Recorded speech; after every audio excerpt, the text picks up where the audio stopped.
नमस्कार मंडळी. तर आजच्या व्हिडिओमध्ये तुमच्या सगळ्यांचं मनापासून स्वागत. तर मी ना आज तुम्हाला एक भारी फॉर्म्युला सांगते, एकदम भारीवाला.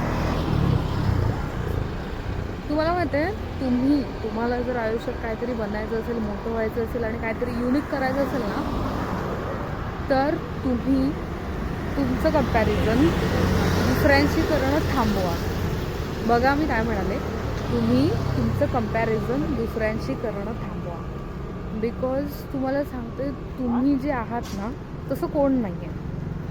ही एक गोष्ट लक्षात ठेवा. तुम्ही जे करू शकाल ते दुसरं कोण नाही करू शकत. कारण दुसऱ्याच्यामध्ये कोणतं तरी वेगळं स्किल आहे, तो त्या जीवावर मोठा झाला आहे. त्याच्यामुळे तुम्ही तुमचं कंपॅरिझन दुसऱ्याशी करू नका. तुम्ही तिथे स्वतःची लेवल करून घेता की हां, माझं कंपॅरिझन मी ह्याच्याशी करतो आहे, मग मी असं करू शकतो, मला असं बनायचं. हाच पॉईंट तुमचा चुकतो. तुम्ही तुमच्या यशापासून दूर होता. त्याच्यामुळे don't compare yourself to other. बस एवढंच सांगायचं आहे मला. तुम्ही जर हा फॉर्म्युला तुमच्या लाईफमध्ये फॉलो केलात तर नक्कीच सक्सेस व्हाल. बस आजच्यासाठी एवढंच. भेटूया उद्याच्या व्हिडिओमध्ये. तोपर्यंत बाय बाय.